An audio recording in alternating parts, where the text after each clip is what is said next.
আমাদের অনুষ্ঠানের আজকের অতিথি একজন সুপরিচিত রবীন্দ্রসঙ্গীত শিল্পী, একজন অনবদ্য শিল্পীও বটে।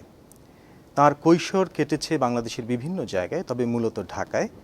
পরবর্তীতে 70-এর দশকের মাঝামাঝি তিনি সঙ্গীতে প্রাতিষ্ঠানিক শিক্ষার জন্য শান্তিনিকেতনে চলে যান এবং 80-র দশকের গোড়ার দিকে তিনি ফিরে আসেন বাংলাদেশে এবং তারপর ক্রমশ তার পরিচিতি সবার কাছে ছড়িয়ে পড়ে। তিনি রেজওয়ানা চৌধুরী বন্যা।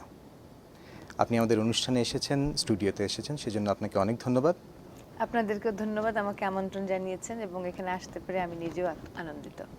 আপনি বর্তমানে যুক্তরাষ্ট্রের বিভিন্ন অঙ্গরাজ্য সফর করছেন, বিভিন্ন অনুষ্ঠানে গান করছেন। অভিজ্ঞতাটি কেমন লাগছে? আমি যুক্তরাষ্ট্রে আগেও বেশ কয়েকবারই এসেছি এবং অনুষ্ঠান করেছি। অনুষ্ঠানের অভিজ্ঞতা আমার সবসময় ভালো হয়, ভালো লাগে, কারণ শ্রোতারা এখানে খুবই আগ্রহী শ্রোতা, অনেক দূর দূর থেকে আসেন এবং প্রচুর গানের অনুরোধ করেন, অনেকক্ষণ গান গাইতে হয়, সেটা ভালো লাগে। মানে দর্শকদের দিক থেকে যে সাড়া, সেটা খুবই উষ্ণ একটা সাড়া পাওয়া যায়, সেটা ভালো লাগে। কিন্তু যেটা মনে হয় যে এখানে ওই বিভিন্ন ছোট ছোট জায়গায় অনেক সময় গান করতে যাই, যেখানে জাস্ট গুটি কয় বাঙালি পরিবার আছে বা এরকম, সেখানে ওই যন্ত্রশিল্পীর একটা সমস্যা হয় যে আমার সাথে তবলায় কে বাজাবেন বা এটা অনেক খুঁজে পেতে নানান দূর জায়গা থেকে আনতে হয়, সেটা একটা। কিন্তু এছাড়া শ্রোতা দর্শক সব জায়গাতেই ভালো, সাউন্ড সিস্টেম ভালো, গান করেও ভালো লাগে, নানান ধরনের গান করতে হয়। আপনি শুধু রবীন্দ্রসঙ্গীত শিল্পী না, একজন শিক্ষকও বটে, এবং আপনি এখানে কিছু ওয়ার্কশপও করছেন রবীন্দ্রসঙ্গীতের ওপর।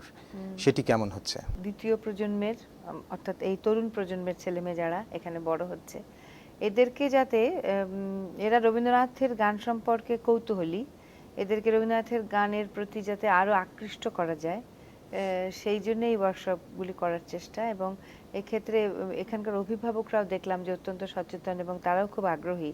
তো এদের অভিভাবকদের সাথে মিলে এই ছেলে মেয়েদেরকে যাতে রবীন্দ্রনাথের গানের যে কি বলবো, রবীন্দ্রনাথের গানের যে গভীরতা, যে সৌন্দর্য, যে ব্যাপ্তি, সেটার সাথে ছেলে মেয়েদেরকে যাতে পরিচয় করানো যায়। বাণী সুরের বন্ধনের ব্যাপ্তিকে অতিক্রম করে রবীন্দ্রনাথের গানের যে গভীরতা, যে বক্তব্য, সেইগুলির সাথে যদি ওরা পরিচিত হতে পারে, তাহলে আমি নিশ্চিত যে ওরাও রবীন্দ্রনাথের গানকে ভালোবাসবে এবং রবীন্দ্রনাথের গান তাদেরও সঙ্গী হবে। আপনি যে দ্বিতীয় প্রজন্মের কথা বলছেন, এই সব ছেলেমেয়েরা যেই পরিবেশে, যেই ভৌগোলিক অবস্থানে বড় হয়ে উঠছে, সেটি রবীন্দ্রনাথের জন্মস্থান থেকে তো আলাদা। এবং রবীন্দ্রনাথ যেখানে বড় হয়েছেন সেখানে, যেমন উদাহরণস্বরূপ বলতে পারি যে সেখানে গ্রীষ্ম, বর্ষা, শরৎ, হেমন্ত ঋতুগুলো আলাদা। এখানে হয়তো ঋতুগুলো একটু আলাদা এবং সেখানে জীবন অন্যরকম, জীবনের যে ধারাটা সেটা অন্যরকম। তো এবং এখানে যারা ছেলেমেয়েরা বড় হচ্ছে তাদের অনেকের প্রথম ভাষা অর্থাৎ ফার্স্ট ল্যাঙ্গুয়েজ ইংরেজি। তো আপনি যখন ওয়ার্কশপ করছেন, রবীন্দ্রনাথের গানকে অনুধাবন করবার ক্ষেত্রে কি কোনো রকম অসুবিধা হচ্ছে তাদের? যারা ওয়ার্কশপে পার্টিসিপেন্টস অংশগ্রহণ করছে, এরা সবাই গান করে এবং বাংলা ভাষার সাথে ভালোই পরিচিত। যারা বাংলা বোঝে না বা ইংরেজিতে কথা বলছে বা বাংলা সংস্কৃতির সাথে একেবারেই পরিচিত না, তারা তো এই ওয়ার্কশপে আসছে না। আসছে তারাই যারা মোটামুটি আগ্রহী কিন্তু যাদের সুযোগের অভাব।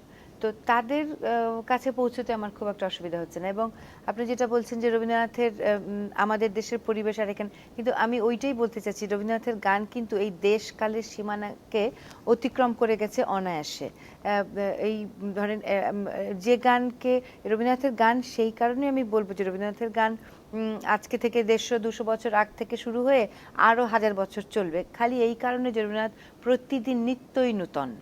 আপনি বিভিন্ন জায়গায় যেসব অনুষ্ঠান করছেন সেখানে মূলত যারা আসছেন তারা তো বাংলা ভাষাভাষী, কিন্তু যারা বাংলা জানেন না, যারা আমেরিকান, যারা ইংরেজি ভাষাভাষী, তাদের কাছে রবীন্দ্রনাথের গানকে পৌঁছে দেওয়ার উপায়টি কি? আমি করছি, আমি যে সব যে বাঙালিদের জন্য করছি তা কিন্তু না। আমি এই নর্থ ক্যারোলিনাতে ডিউক ইউনিভার্সিটিতে একটা প্রেজেন্টেশন দিচ্ছি, ডাইভার্সিটি ইন্টারগোর্স মিউজিক। তারপরে আমি ক্যালিফোর্নিয়াতেও একটা করলাম, ওখানে সব আমেরিকানরা এসছে, কিন্তু আমি তাদের জন্য ওই রবীন্দ্রনাথের গানের বিষয়বস্তু এবং বিভিন্ন দিক পাওয়ার পয়েন্টে স্লাইড করে ছবি করে ওদের বোধগম্য অবাংলাভাষী মানুষদের বোধগম্য করে তৈরি করে নিয়ে এসেছি এবং সেই পেপারটা আমি যে কটা অনুষ্ঠান করেছি সবাই খুব পছন্দ করেছে এবং তারা হয়তো খানিকটা রবীন্দ্রনাথ সম্বন্ধে জানে, খানিকটা জানে না, রবীন্দ্রনাথ সম্বন্ধে আগ্রহী, কিন্তু এই প্রেজেন্টেশনের পরে তারা কারণ রবীন্দ্রনাথের গানের সুরের একটা অন্যরকম একটা ইউনিভার্সাল আবেদন আছে, বিশ্বজনীন একটা আবেদন আছে যেটা ভাষাকে কাটিয়ে যায়। এবং সেখানে যখন আমি স্লাইডে গানের ইংরেজি অনুবাদটা দেখাচ্ছি এবং সেই সাথে যখন সুরটা করছি তখন ওদের পক্ষে সেই গানটা বোঝা অনেক সহজ হয়।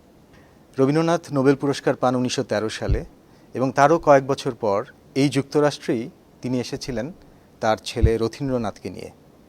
তার রথীন্দ্রনাথ এখানে পিএইচডি করতে আসেন আরবানা শ্যাম্পেন ইউনিভার্সিটিতে এবং তখন রবীন্দ্রনাথ তার সাথে আসেন। কিন্তু এছাড়া রবীন্দ্রনাথ আরও কয়েকবার এসেছেন। এখানে তিনি বক্তৃতা মালার একটা প্যাকেজ নিয়ে এসেছিলেন, যে বিভিন্ন শহরে বক্তৃতা করেছেন বিভিন্ন বিষয়ের উপরে, ধর্ম, তুলনামূলক সাহিত্য, ধর্ম ইত্যাদি নানান বিষয়ে বিভিন্ন জায়গায়, এবং এটার জন্য বেশ কয়েক মাস ছিলেন।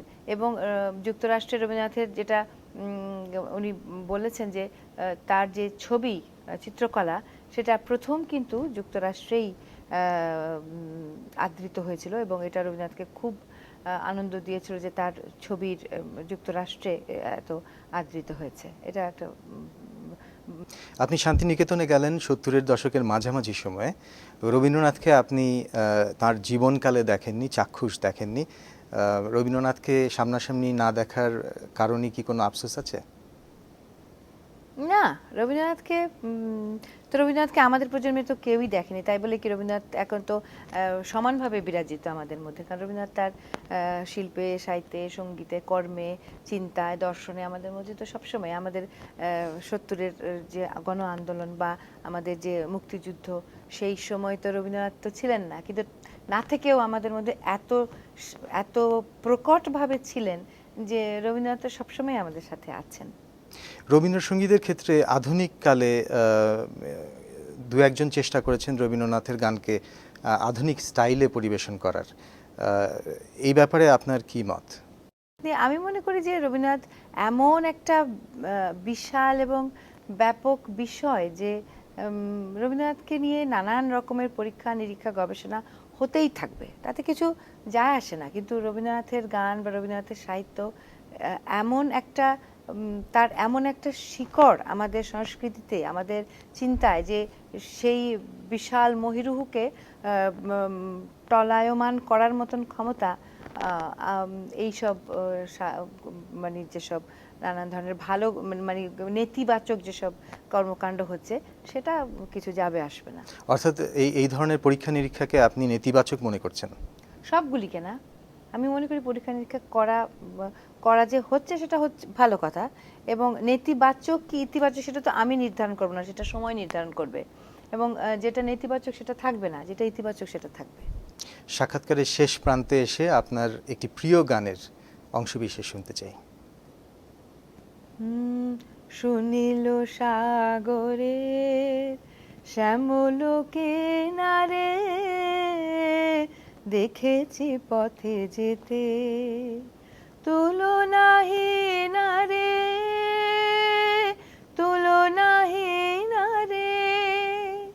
শুনিল সাগরের শ্যামল কিনারে, দেখেছি পথে যেতে তুলনাহীন রে, তুলনাহীন রে। রেজওয়ানা চৌধুরী বন্যা, আপনি আমাদের স্টুডিওতে এসেছেন, আমাদের সময় দিয়েছেন, আপনাকে অনেক ধন্যবাদ।